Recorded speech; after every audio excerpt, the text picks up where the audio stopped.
My work is on John Van Eyck, born around 1380 to 1390, of Mag, Belgium, spouse Margaret and sibling Herbert Van Eyck. Jan is the Flemish painter often credited as the first master, plus in many people's eyes the inventor of oil paintings.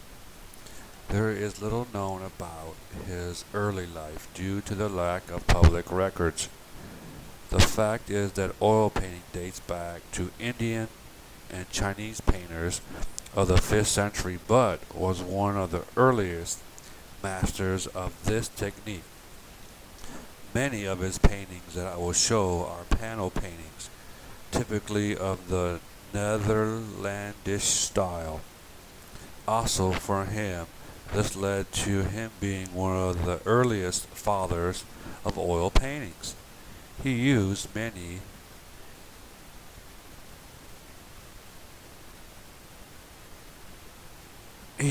layers of paint to get the contrast needed for his works of art. Being such a skilled painter, he could visualize the color and adapt to the changing of the paint.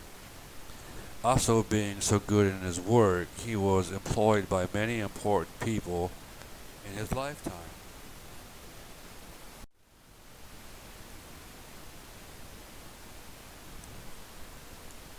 The man in the red turban is often regarded as a self-portrait. Many of his works come from the international Gothic type style, but later in his life a greater emphasis came from more naturalism and realism. If you take a look at the history of his name, Van Eyck means an old Virgin spelling of elk. He had a sister named Margaret and two brothers, Herbert and Lambert. Both brothers were also painters. It's believed he was schooled in the classics and maybe from gentry class, and the level of education was rare amongst painters. As you can see from the self-portrait, the artwork is very detailed and very colorful of the time. Their clothes date back to the 13th to 14th century, of being very modest and for women not to show any skin. Also, she looks like she isn't wearing makeup. Maybe the turban Jan is wearing is more of a Muslim background or just the headdress of the time.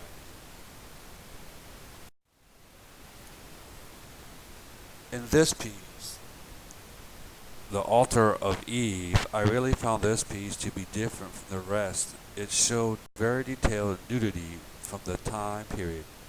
If you looked at the woman in the picture, you see someone of a young age, someone of wealth. She has a rounded face with long black hair, red lipstick, with well-maintained eyebrows. As you look at this woman, she is naked, with her breasts exposed to everyone to see. His details are so vibrant that you can see in detail her nipples, areolas are in full display. She posed in such a way that she's looking into a puzzled look while she's holding some kind of object in her hand. His color of the painting are very plain looking, but also the flesh tones of the female seem really to stick out at you. I would like to wonder who really this person was, and this portrait shows the realism which is known in his work. I kind of wonder if this was their own form of pornography or just their newfound look on their life in the Italian Renaissance. But who is to know the real truth? Now it's just history, and we can only wonder and enjoy the works of art.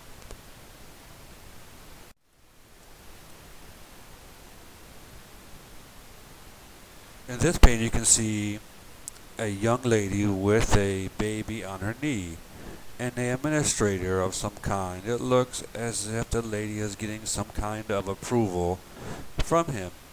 With the variety of colors, it looks to be someone of importance or nobility.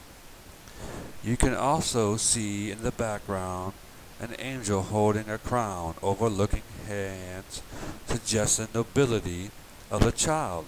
It may also be reflecting on the passage from his handheld Bible as the Virgin Mary and the child with two saints appear in it embodiments of his prayer. There's a lot to take in with this photo. You can see a space enclosed by Romanesque arcading, and much of the landscape in the foreground was typical of the Flemish painting. In the painting, you can see vast waterways, trees, and maybe even gardens. But maybe in the artist's eyes, it was a means of travel to the afterlife.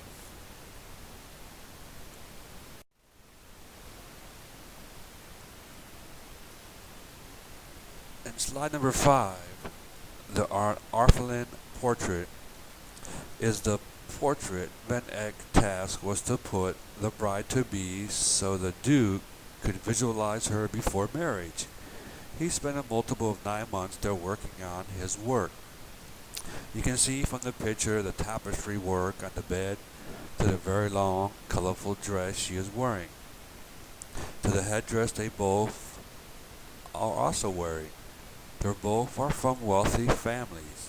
The women's look to be very pregnant, but I think it may be just the way her dress is fitting. Also, you will see a small dog sitting by their feet, and we'll talk about that later. This couple was later married Christmas Day of 1429. Many of John Eck's paintings, especially this one, didn't hide their imperfections. I think this showed his skill of the master of oil paintings by overlapping of colors to bring out the detailed structure and facial expressions. You can also see from its picture the Dresden Triptych, which is the only religious work, and also this contains his motto, "As I can, not as I would," from the Flemish saying.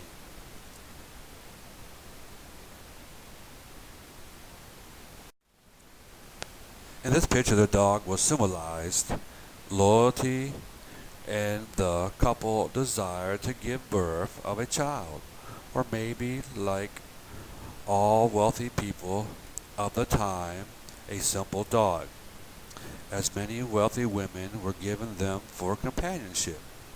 The meaning of the dog does little for the overall painting, but it showed me that there are a caring and compassionate couple were willing and loving enough to have such a beautiful creature around. Also, just for shits and giggles, the dog could just reflect wealth of the couple and the position of courtly life. Either way, it's just a dog and will always be such. Being a wealthy couple, the dog may have been the first choice of having a baby around or some kind, and was the beginning of their family.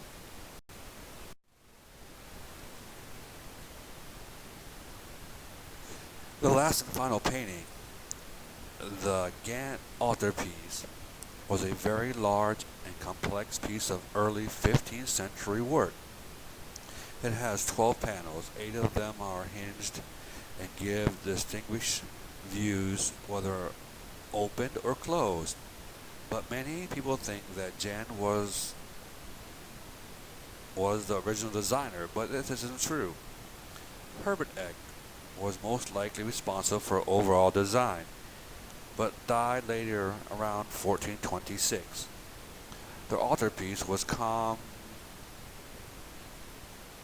commissioned for a merchant, but today it sits in the St. Bavo Cathedral. Some of the history of the panels, the upper row shows scenes of the Annunciation of Mary. The 4th lower panels are divided into 2 pairs. Some are paintings of St. John the Baptist, St. John the Evangelist, and the other of Joseph Valjean and his wife. The uppermost panel shows Christ the King, Virgin Mary with John the Baptist, The outer two panels are of Adam and Eve. This may come from the birth of mankind and the forbidden fruit. They both are naked, may be depicting of having no wealth. There is much to take in effect on this one painting. The military soldiers to the angels in the background. Also, there is a great many people of nobility sharing the common grounds and respecting one's choice of reformation. But mainly through time, this painting was almost destroyed by alcoholism. In my conclusion, I found many of his work to be fun to look at and being one of the lesser paintings of his time. But it but it work but his work is wonderful and easy on the eyes to look at. I even feel many artists of today look back on his work and are influenced today with it. Many works of art are mostly oil paintings, and many of the old school artists complied and also learned how to use oil paintings and also moved on to greater and better things.